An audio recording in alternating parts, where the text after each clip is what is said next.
چوتھی تراویح کے چند اہم نکات۔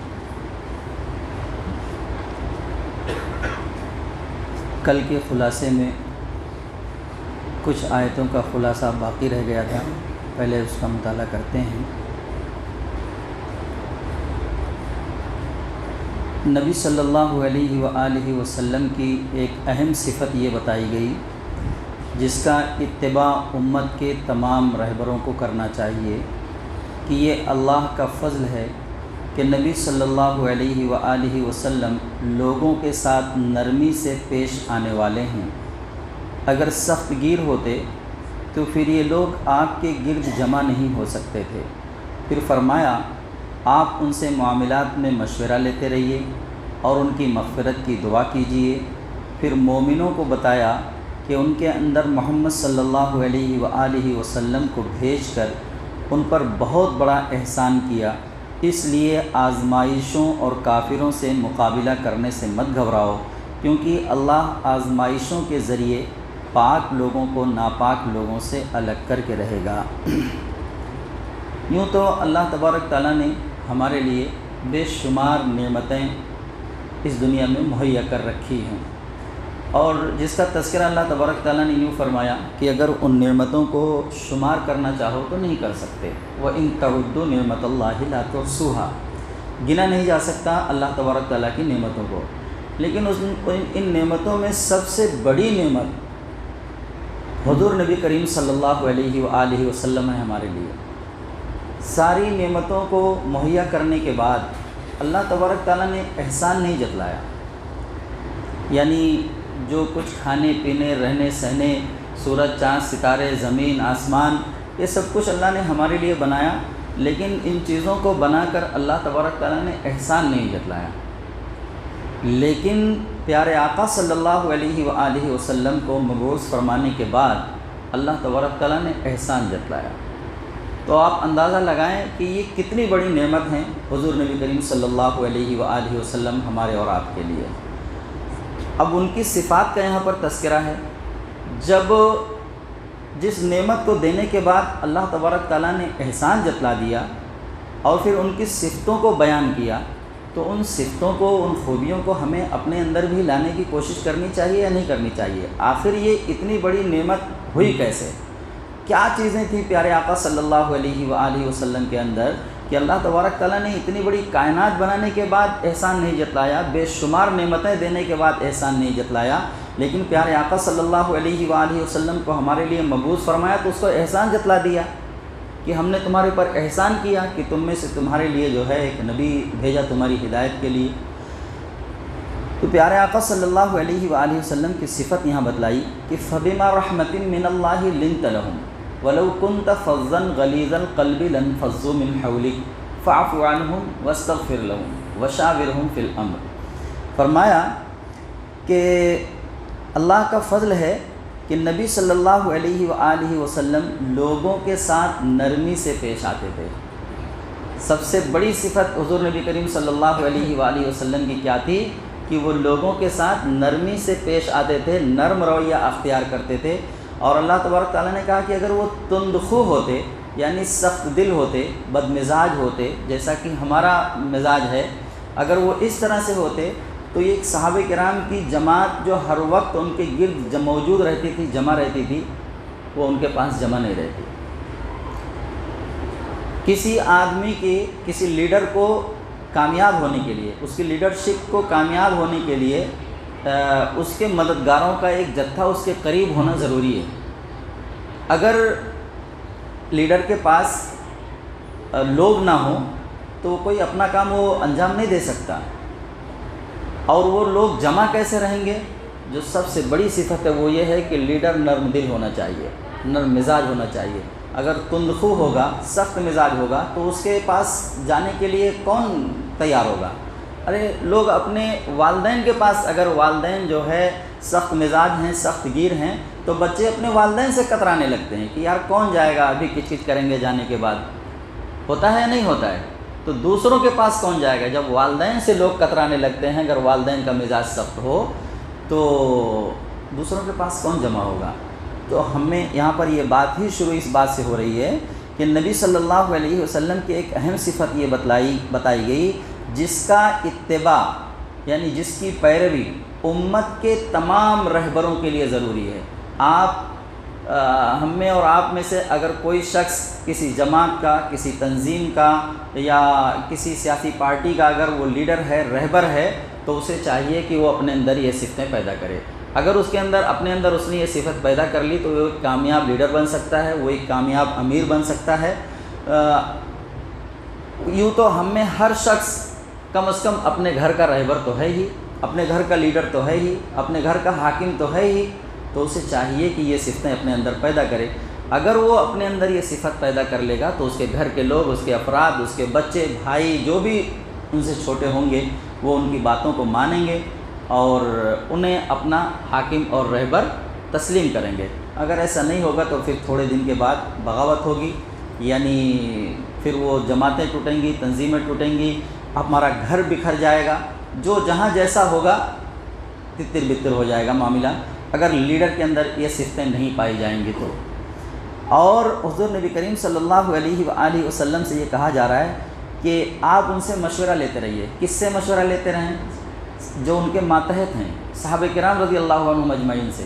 اور حضور نبی کریم صلی اللہ علیہ وسلم یہ کام کرتے تھے، چھوٹی چھوٹی باتوں کے لیے مشورے لیتے تھے۔ جنگ احد کے موقع پر آپ نے مشورہ لیا، آپ کی اپنی ذاتی رائے تو یہ تھی کہ مدینہ کے اندر رہ کر مقابلہ کیا جائے، لیکن جو تھوڑا سا جو لوگ جنگ بدر میں شریک نہیں ہوئے تھے یا جو نوجوان قسم کے لوگ تھے، ان کا جذباتی مشورہ یہ تھا کہ مدینہ سے باہر نکل کر مقابلہ کیا جائے۔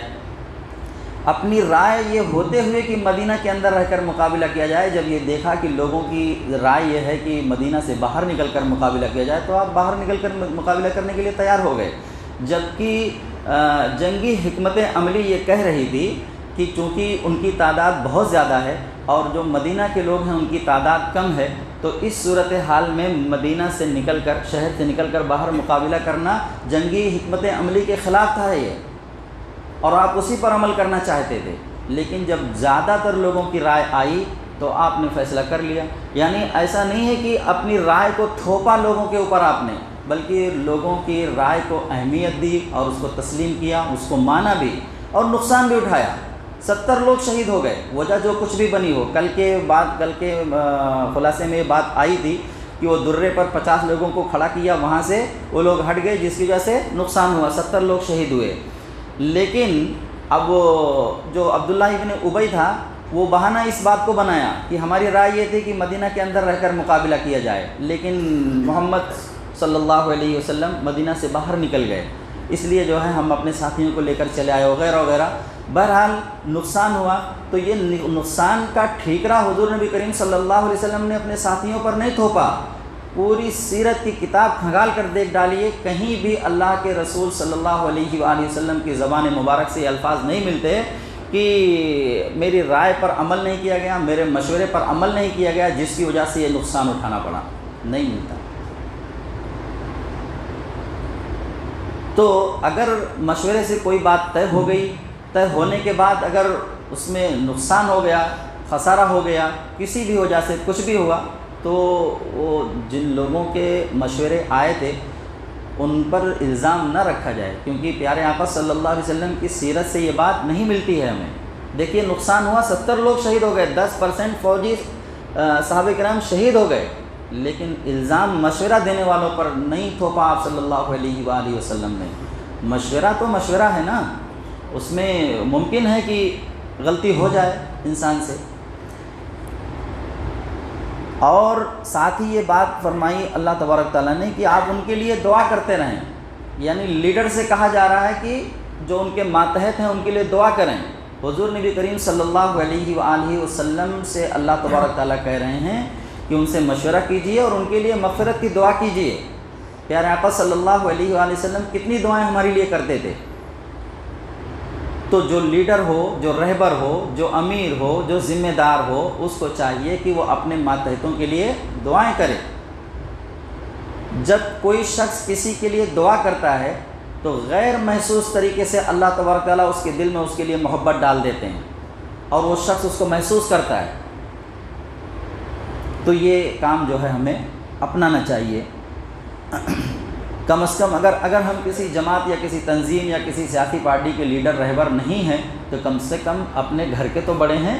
ہمارے گھر میں تو بھی ہم اللہ تبارک تعالیٰ نے ہمیں لیڈر بنایا ہے. الرجال قوامون علی النساء، یعنی قوام بنا کر کھڑا کیا ہے ہم کو اور آپ کو. تو جو نیچے لوگ ہیں وہ ماتحت ہیں، ان کے لیے دعا کریں، ان سے مشورے کریں. عموماً جو ماتحت لوگ ہوتے ہیں انہیں اپنے رہبروں سے یہ شکایت ہوتی ہے کہ یار منمانی کرتے ہیں، کبھی مشورہ نہیں کرتے، کبھی کوئی رائے نہیں لیتے، اور یہ سب جو ہے ہوتے آخر میں اختلاف اس قدر بڑھتے ہیں کہ تنظیمیں ٹوٹ جاتی ہیں، جماعتیں ٹوٹ جاتی ہیں، پارٹیاں ٹوٹ جاتی ہیں. اور جب اختلاف حد سے گزرتا ہے تو پھر نقصان بھی ہوتا ہے، جسے ہر روز ہم اپنی سر کی آنکھوں سے دیکھ رہے ہیں کہ امت کا اختلافات کی وجہ سے کتنا نقصان ہو رہا ہے. عموماً شکایت یہی ہوتی ہے کہ بغیر مشورے کے کام کر لیتے ہیں. جب حضور نبی کریم صلی اللہ علیہ وآلہ وسلم کو حکم دیا جا رہا ہے کہ آپ ان سے مشورہ کرتے رہیں، جبکہ حضور نبی کریم صلی اللہ علیہ وآلہ وسلم صاحب وحی ہیں، ان کے اوپر وحی آتی ہے، ان سے یہ بات کہی جا رہی ہے کہ اپنے ماتحتوں سے مشورے لیں، تو ہم اور آپ کون ہوتے ہیں منمانی کرنے والے؟ سورہ بقرہ کی طرح سورہ آل عمران کو بھی نہایت پر اثر دعا پر ختم کیا گیا. دعا سے پہلے اس حقیقت کی طرف توجہ دلائی گئی ہے کہ اللہ کی قدرت اور حکمت کی نشانیاں سارے جہان میں ہر جگہ پھیلی ہوئی ہیں. ضرورت اس بات کی ہے کہ آدمی آنکھیں کھولے، اللہ کی باتیں سننے کے لیے کان لگائے اور اس کی حکمتوں پر غور کرنے کے لیے دل و دماغ کا استعمال کرے. آخر میں مسلمانوں کو ہدایت فرمائی کہ 4 چیزیں ہیں جو تمہیں دنیا اور آخرت دونوں میں کامیاب کرائیں گی. دھیان سے سنیں، اللہ تبارک تعالیٰ نے کہا کہ 4 چیزیں ہیں جو تمہیں دنیا میں بھی کامیاب کریں گی اور آخرت میں بھی کامیاب کریں گی. اب وہ 4 چیزیں کیا ہیں؟ اگر ہمارے اندر وہ 4 چیزیں پہلے سے پائی جاتی ہوں تب تو ماشاءاللہ، اور اگر وہ 4 چیزیں ہمارے اندر نہیں پائی جاتی ہیں یا اس میں سے 2 پائی جاتی ہیں، 2 نہیں پائی جاتی ہیں، تو ہمیں چاہیے کہ ان چیزوں کو ہم اپنے اندر پیدا کریں. صبر و استقامت، یعنی ڈٹے رہنا، جمے رہنا، دین کی مخالفت کرنے والوں کے مقابلے میں ثابت قدمی. دین کی مخالفت، یہ کوئی ضروری نہیں ہے کہ مخالفت کرنے والا آپ کے سامنے لاٹھی لے کر ہی کھڑا ہو جائے تبھی آپ اس کو مخالفت سمجھیں. مخالفت کئی طریقے سے ہوتی ہے، کئی زاویے سے ہوتی ہے، الگ الگ طریقے سے دشمن ہمارے سامنے آتا ہے. تو جس طریقے سے بھی وہ آئے ہم جو ہے ثابت قدم رہیں، ڈٹے رہیں. ہمارے پائے ثبات میں جو ہے لغزش نہیں ہونی چاہیے. ہر وقت چوکنا رہنا، ہر وقت چوکنا رہنا. یہ دیکھو ہم تو سوئے پڑے ہوئے ہیں، دشمن کیا کر رہا ہے، کس طرح کی سازشیں کر رہا ہے وہ ہمارے خلاف ہم کو پتہ ہی نہیں ہے. دیکھیے حضور نبی کریم صلی اللہ علیہ وآلہ وسلم کس قدر چوکنا رہتے تھے.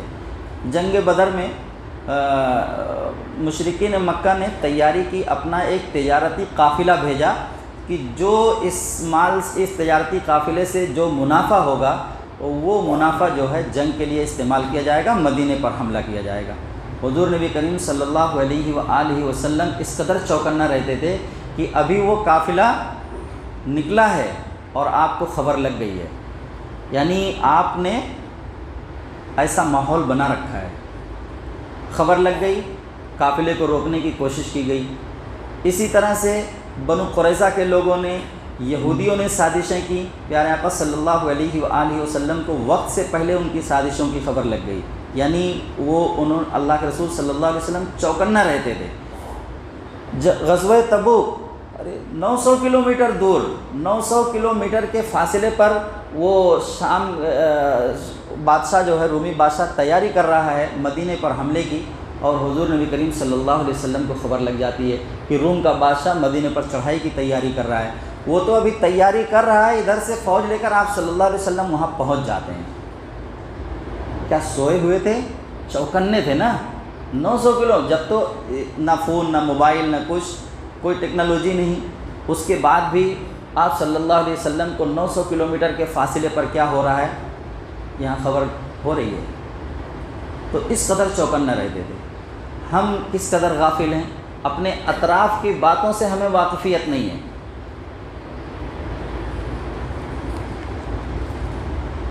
تو پہلی چیز صبر و استقامت، یعنی دین کی مخالفت کرنے والوں کے مقابلہ میں ثابت قدمی۔ دوسری چیز ہر وقت چوکنا رہنا۔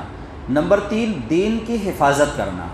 دین کی حفاظت کرنا یہ ہماری اور آپ کی ذمہ داری ہے۔ چوتھی چیز تقوی، یعنی اللہ کی مقرر کردہ حدوں کی پابندی۔ جیسے کل کے پرسوں کے خلاصے میں اللہ نے جو حدود، جس کام کے لیے جو حد طے کر رکھی ہے، سود ہو گیا، سود اور جوا اور شراب اور نکاح طلاق کے متعلق احکامات، اور پھر ابھی جو ہے میراث کے متعلق باتیں آنے والی ہیں، ان ساری چیزوں کا تذکرہ کرنے کے بعد اللہ تبارک تعالیٰ نے کہا تلک حدود اللہ، یہ اللہ کی قائم کی ہوئی حدیں ہیں، تو اس کی ہمیں حفاظت کرنی ہے۔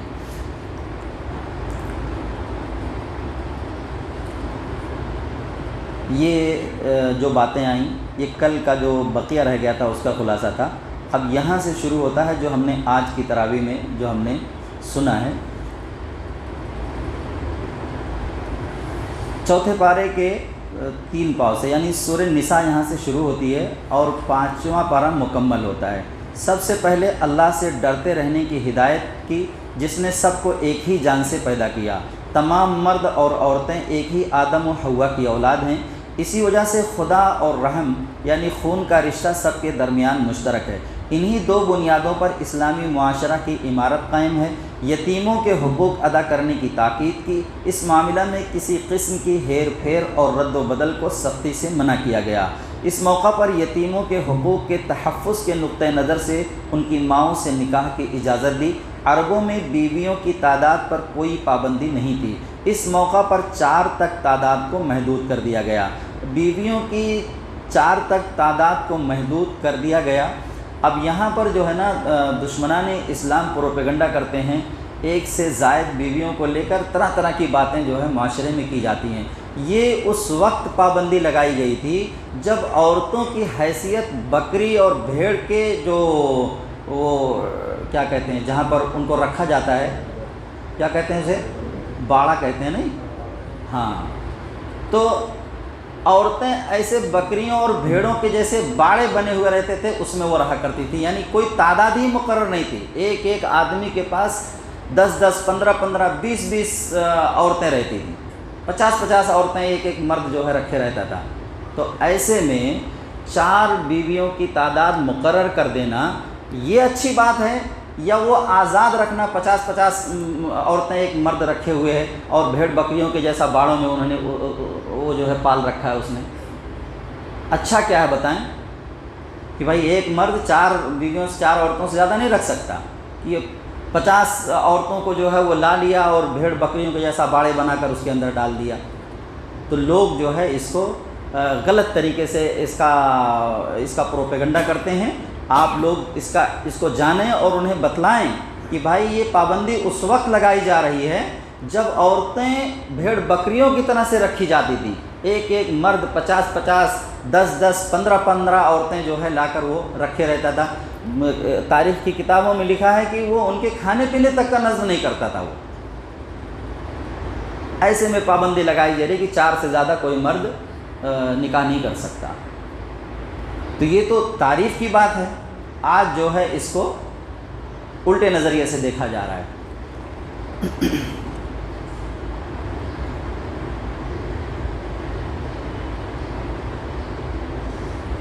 عربوں میں بیویوں کی تعداد پر کوئی پابندی نہیں تھی، اس موقع پر 4 تک تعداد کو محدود کر دیا گیا اور یہ شرط لگائی گئی کہ ان کے حقوق کی ادائیگی اور مہر میں کمی نہیں ہونی چاہیے۔ وراثت کی تقسیم کے ضابطے کی تفصیل بتائی کہ سب کے حقوق متعین ہو جائیں۔ میراث میں صرف مردوں ہی کا حصہ نہیں بلکہ عورتیں بھی اس کی حقدار ہیں، اگرچہ ان کا حصہ مرد کے نصف ہے، نصف یعنی آدھا ہے۔ میراث بہرحال تقسیم ہونی چاہیے، خواہ وہ کتنی ہی کم ہو، حتیٰ کہ اگر مرنے والے نے 1 گز کپڑا چھوڑا ہے اور 10 وارث ہیں تو بھی اسے 10 حصوں میں تقسیم ہونا چاہیے۔ وراثت کا قانون ہر قسم کے اموال و املاک پر جاری ہوگا، خواہ منقولہ ہو یا غیر منقولہ۔ منقولہ اور غیر منقولہ کا مطلب یہ ہے کہ منقولہ اس جائیداد کو کہتے ہیں جس کو ایک جگہ سے دوسری جگہ منتقل کیا جا سکے، جیسے روپیہ پیسہ ہے، سونا چاندی ہے، وغیرہ وغیرہ، اسے منقولہ جائیداد کہتے ہیں۔ غیر منقولہ جو جمی ہوئی ہو، ٹھہری ہوئی ہو، کہ اس کو ایک جگہ سے دوسری جگہ لے کر نہ جایا جا سکے، جیسے زمین، جائیداد، گھر، مکان وغیرہ، یہ غیر منقولہ کہلاتی ہیں۔ تو میراث جو ہے سب میں تقسیم ہوگی، چاہے وہ منقولہ ہو یا غیر منقولہ ہو۔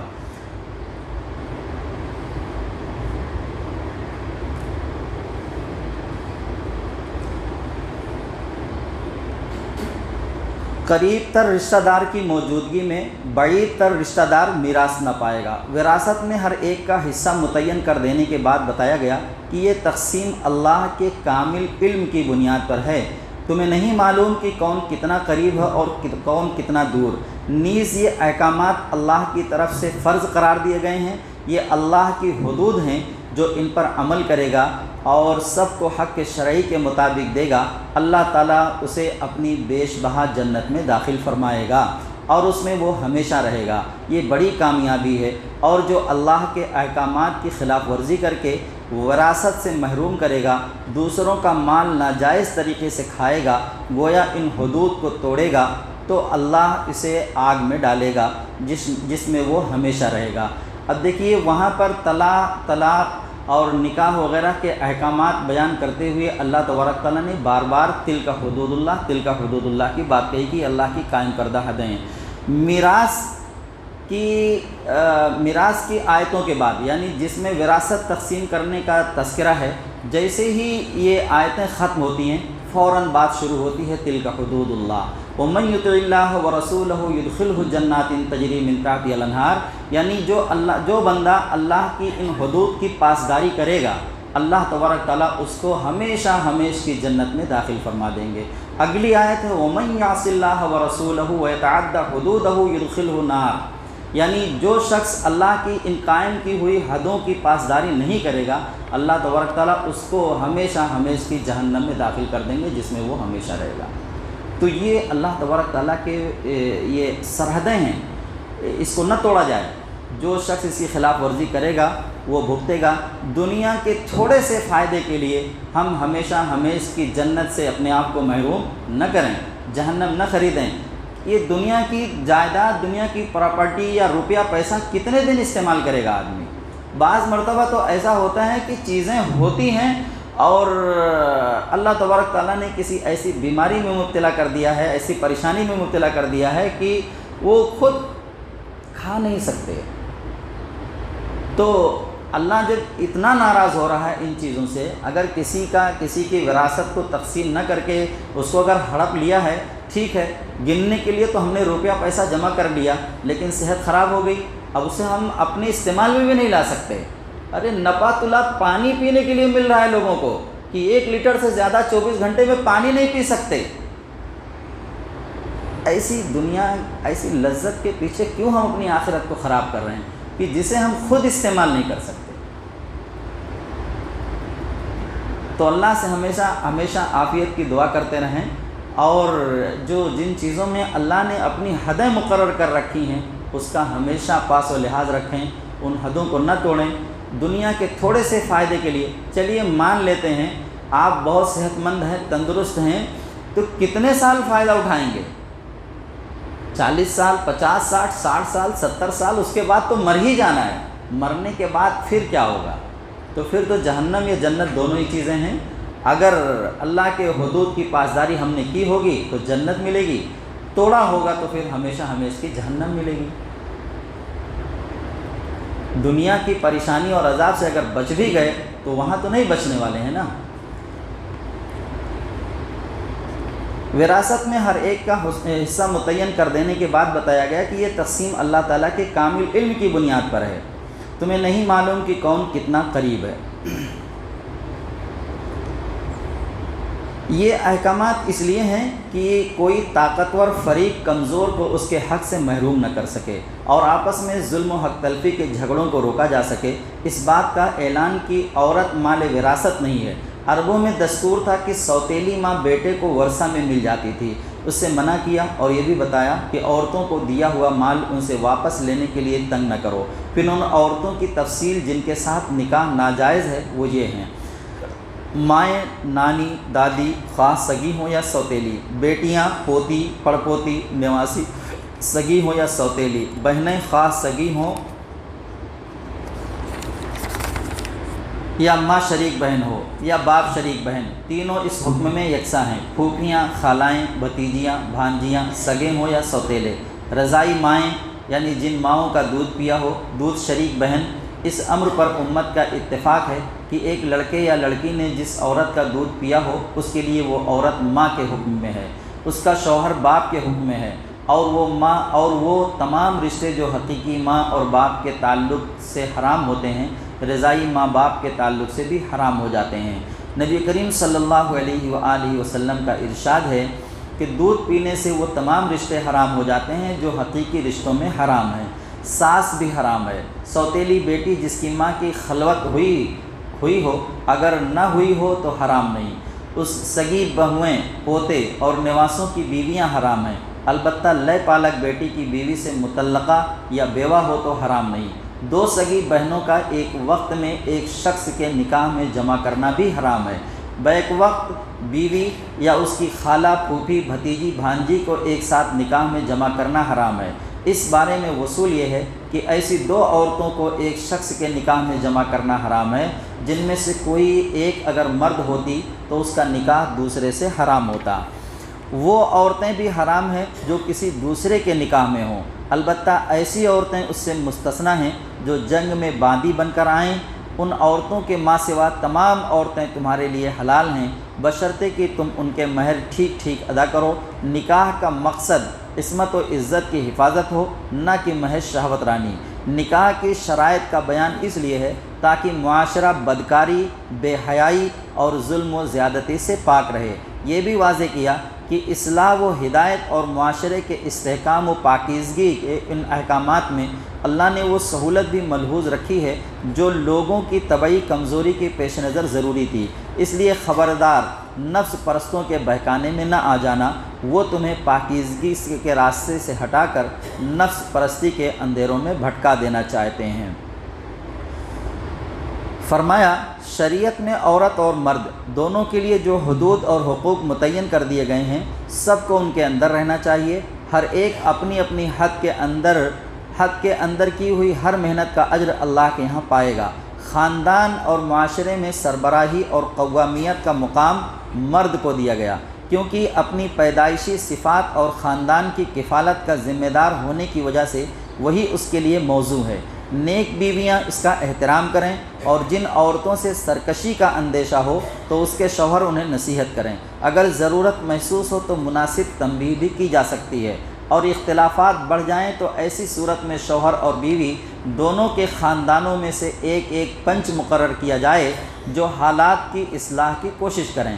اللہ نے والدین، اقربا، یتامہ، مساکین، پڑوسی، رشتہ دار ہوں یا نہ ہوں، یا عارضی اور وقتی مسافر اور ماتحت سب کے حقوق پہچاننے اور ادا کرنے کی تاکید کی۔ اللہ کو وہی بندے پسند ہیں جو متواضع اور نرم مزاج ہوں۔ وہ ان لوگوں کو پسند نہیں کرتا جو اکڑنے والے، کنجوس اور کنجوسی کا مشورہ دینے والے ہوں۔ اس طرح وہ بھی پسند نہیں جو اللہ کی خوشنودی کے بجائے لوگوں کو دکھانے اور نام آوری کے لیے خرچ کریں۔ یاد رکھو، لوگوں کے حقوق ادا کرنے اور اللہ کی راہ میں خرچ کرنے والے کبھی گھاٹے میں رہنے والے نہیں ہیں، ان کے لیے اللہ کے یہاں بڑا اجر ہے۔ ان لوگوں کے لیے بڑے افسوس کا اظہار کیا جو آخرت سے بالکل بے پرواہ ہو کر اس کے رسول صلی اللہ علیہ وآلہ وسلم کی نافرمانی پر اڑے ہوئے تھے، ایمان اور عمل صالح کی راہ نہ خود اختیار کرتے تھے اور نہ دوسروں کو اختیار کرنا دینا چاہتے تھے۔ پھر تنبیہ کی کہ اس آخری رسول کے ذریعے تبلیغ کا حق ادا ہو چکا ہے۔ جواب جو اب بھی نہیں سنیں گے وہ سوچ لیں کہ ایک دن ایسا آنے والا ہے جس دن اللہ سب رسولوں کو ان کی امتوں پر گواہ ٹھہرا کر پوچھے گا کہ تم نے اپنی امتوں کو کیا دعوت دی اور انہیں کیا جواب دیا۔ پھر یہی سوال اس آخری امت کے متعلق آخری رسول صلی اللہ علیہ وآلہ وسلم سے بھی ہوگا۔ وہ دن ایسا ہوگا کہ نہ کسی کے لیے کوئی جائے پناہ ہوگی اور نہ کوئی شخص کوئی بات چھپا سکے گا۔ اس تنبیہ کے بعد اللہ کے سب سے بڑے حق یعنی نماز کے آداب و شرائط بتائے۔ یہودیوں کی بعض شرارتوں کا ذکر کیا، خاص طور پر نبی صلی اللہ علیہ وآلہ وسلم کے بارے میں ایسے الفاظ بولنے کی عادت جن کے دو دو معنی نکلتے ہوں کہ مسلمان جو مطلب سمجھیں وہ اسے الٹ مطلب مراد لیں۔ بتایا کہ یہ حرکتیں وہ حسد کے سبب کرتے ہیں، لیکن اللہ نے فیصلہ کر لیا ہے کہ وہ رسول اللہ صلی اللہ علیہ وآلہ وسلم اور آپ کی امت کو کتاب و حکمت اور عظیم الشان سلطنت عطا فرمائے گا، اور یہ حاسد ان کا کچھ نہ بگاڑ سکیں گے۔ اللہ اور اس کے رسول صلی اللہ علیہ وآلہ وسلم اور جو تم میں سے حکمراں ہوں ان کی اطاعت کرتے رہنا، اور اگر تم میں اور حکمرانوں میں اختلاف ہو جائے تو اللہ اور رسول صلی اللہ علیہ وآلہ وسلم کی طرف معاملے کو لوٹانا، تاکہ جھگڑے کا صحیح فیصلہ ہو سکے اور تمہارا شیرازہ نہ بکھرے۔ منافقوں کو ملامت کی کہ وہ رسول اللہ صلی اللہ علیہ وسلم کی اطاعت پر جمع ہونے کے بجائے اسلام اور مسلمانوں کے دشمنوں سے میل جول رکھتے ہیں اور اس کو اپنی عقل مندی سمجھتے ہیں، حالانکہ اس وقت تک ایمان معتبر ہی نہیں جب تک وہ پورے طور پر اپنے کو نبی صلی اللہ علیہ وآلہ وسلم کے حوالے نہ کر دیں۔